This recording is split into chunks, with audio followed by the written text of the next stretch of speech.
కేవలం ఆశీర్వాదాలు మాత్రమే పొందుకునేది ఏదైనా ఉంటే కొంచెం అది నాకు ఇచ్చే ప్రభువా. కానీ వాక్యంలో వ్రాయబడింది, శ్రమల యందు అతిశయపడుదము. Why should be boast in our suffering? శ్రమలు ఎందుకు ఆకాంక్షించాలి? శ్రమలలో ఎందుకు అతిశయపడాలి? శ్రమలలో ఎందుకు ఆనందించాలంటే శ్రమ కష్టమే. శ్రమ గుండా వెళ్తున్నప్పుడు నలిగిపోతాం. 53వ అధ్యాయం యెషయా గ్రంథంలో ఒక మాట ఉంటుంది కదా, అతన్ని నలుగగొట్టుటకు యెహోవాకు ఇష్టమాయను. యేసుక్రీస్తు ప్రభువారు నీ కొరకు నా కొరకు నలుగగొట్టబడ్డారు. కొన్నిసార్లు ఆయన నమ్మకంగా వెంబడిస్తున్నప్పుడు విశ్వాస జీవితంలో మనం కూడా కొన్ని రకాలైన పరిస్థితులు గుండా వెళ్తున్నప్పుడు నలుగగొట్టబడిన అనుభవాలు గుండా వెళ్తాం. దేవుడు తీసుకువెళ్తారు. కానీ నలుగగొట్టబడుతున్నప్పుడు ఏడుపు, కన్నీరు, ఒంటరితనము, బాధ ఇవన్నీ కలుగుతున్నప్పుడు ఎలా అతిశయించాలి? ఎందుకు అతిశయించాలంటే the suffering in itself is difficult, but the byproduct, the after effects of suffering is blessing.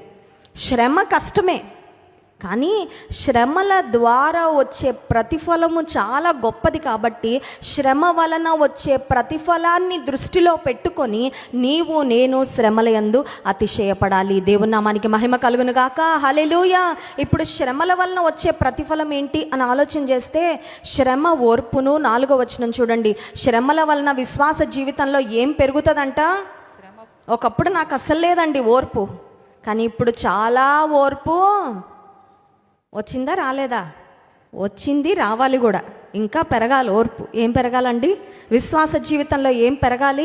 ఓర్పు పెరగాలి. ఆ ఓర్పు ఎప్పుడు పెరుగుతుందంటే శ్రమల గుండా వెళ్ళినప్పుడు మాత్రమే ఓర్పు పెరుగుతుంది. మరి ఏ విధంగా? నాకు ఓర్పు కావాలనుకుంటే ఓర్పు రాదు. శ్రమల గుండా వెళ్ళినప్పుడు, అంతకుముందు చిన్న పరిస్థితికి ఎగిరెగిరి పడిపోయి చిన్న పరిస్థితిలో మనం తట్టుకోలేక దేవుని మహిమపరచలేని స్థితిలో ఉండొచ్చు. కానీ శ్రమల గుండా దేవుడు తీసుకొని వెళ్ళిన తర్వాత ఎటువంటి ఆత్మీయ పరిపక్వతలోనికి దేవుడు నడిపిస్తారంటే, ఆ తర్వాత ఎంత పెద్ద శ్రమ వచ్చినా మౌనంగా ఓర్చుకోగలిగే ఆ ఓర్పును దేవుడు, that is a sign of Christian maturity. అది శ్రమ వలన వచ్చిన ఆశీర్వాదం అండి. అది శ్రమ వలన వచ్చిన ఆత్మీయమైన పరిపక్వత. శ్రమ ఓర్పును, ఓర్పు పరీక్షను, పరీక్ష నిరీక్షణను కలుగ చేయనని వి గ్రో ఇన్ హోప్. విశ్వాసము, నిరీక్షణ, ప్రేమ 3 శ్రేష్టమైనవే, కానీ 3 గొప్పది ప్రేమ అని 1 కొరింథీ పత్రిక 13వ అధ్యాయంలో మనం చూస్తాం. నిరీక్షణ ఎప్పుడు వస్తుందంటే శ్రమలలో నుండి వెళ్ళినప్పుడే మనము నిరీక్షణ గలవారముగా. బహుశా అన్నీ కంఫర్టబుల్గా ఉంటే పరలోకం గురించి ఆలోచన చేయం కదండి. ఇక్కడే ఎంత బాగుంది, ఈ భూమి మీద ఇంకా ఈ జీవితం ఎప్పటికీ ఇలాగే ఉంటుందేమో అనుకుంటాం. కానీ శ్రమల గుండా వెళ్తున్నప్పుడు మన హృదయంలో ఒక ఆశ కలుగుతుంది. అది ఏంటంటే, ఈ లోకము ఇది కాదయ్యా, నీ నిత్య రాజ్యంలో దుఃఖము, కన్నీరు, వేదన, బాధ లేని ఆ నిత్య రాజ్యంలో నీ ముఖ దర్శనం చేసుకుంటూ, that is what I'm hoping for. అక్కడ నీతో ఉండాలని ఈ లోకంలో నేను ఎదురు చూస్తూ ఉన్నాను.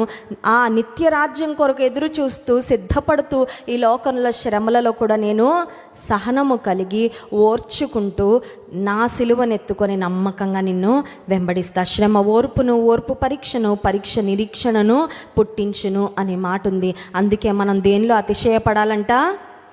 ఒకవేళ ఈ సమయంలో దేవుని మందిరానికి వచ్చిన మీరు శ్రమల గుండా వెళ్తున్నారేమో, అతిశయపడండి. ప్రభువా, శ్రమలు గుండా నన్ను పంపించడానికి నన్ను నువ్వు ఎన్నుకున్నావయ్యా, నీకు స్తోత్రాలు.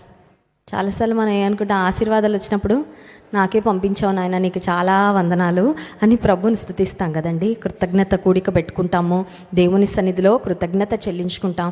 కానీ శ్రమల గుండా వెళ్తున్నట్లయితే దాన్ని బట్టి కూడా ప్రభువును స్తుతించు. Thank you Lord for choosing me. నన్ను ఎన్నుకున్నావయ్యా.